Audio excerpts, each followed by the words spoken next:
Welcome to Bear Witness. Sometimes our hearts arrive long before our feet are ready to follow. We begin to understand before we are ready to change. We catch a glimpse of the life we hope to live, while our hands still hold tightly to what's familiar. It's in that moment that some conversations begin, not because questions needs answers, but because someone trusted us enough with a piece of their life.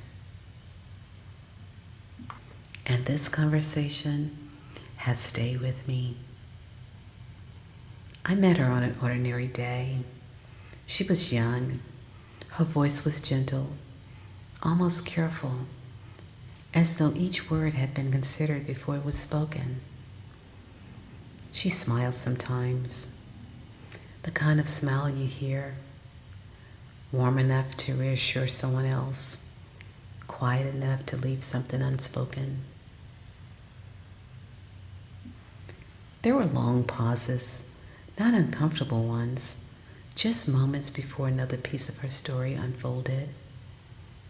When she did, the words came easily, not hurried, not rehearsed, simply waiting for someone willing to listen. When she spoke, she rarely began with herself. She began with him, the things he thought, the things he had been through, the reasons she believed he acted the way he did, the kindness she still saw in him, even after she had been hurt. It was only after a while that she had spoken about herself. She told me she had left him.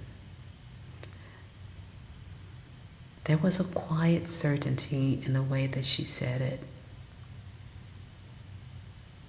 as though the decision had finally been made. So I listened.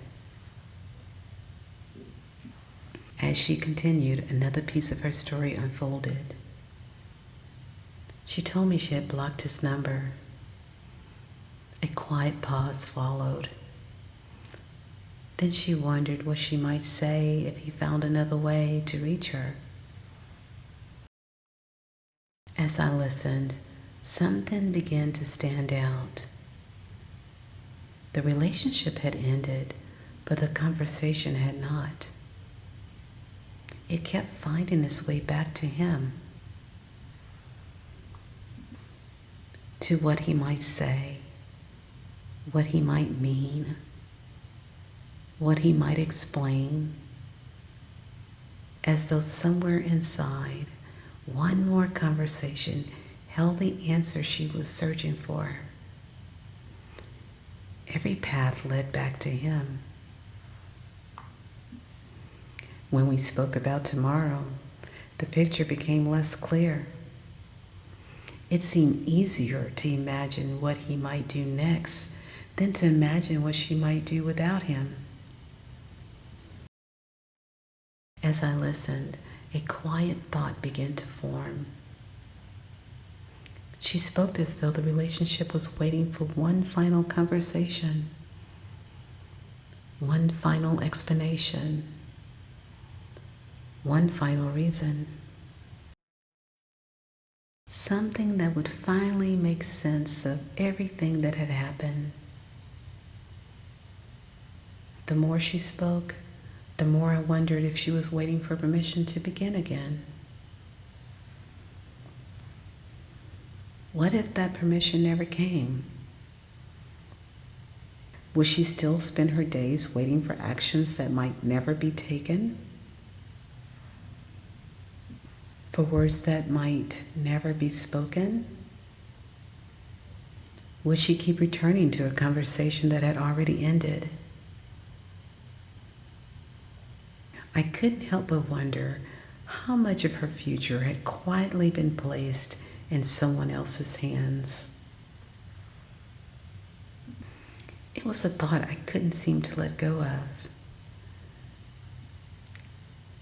because I couldn't help but wonder How often we quietly do the very same thing, not only in relationships, but in life. Waiting for someone else's decisions before making our own. I found myself hoping she would discover that the permission she was waiting for had never belonged to him. That one day she would discover what choosing herself actually looks like.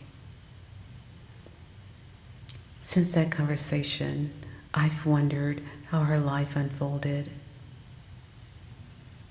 I hope she found peace. I hope she found freedom. I hope she found happiness. Most of all, I hope she discovers that those things were never waiting at the end of someone else's choices,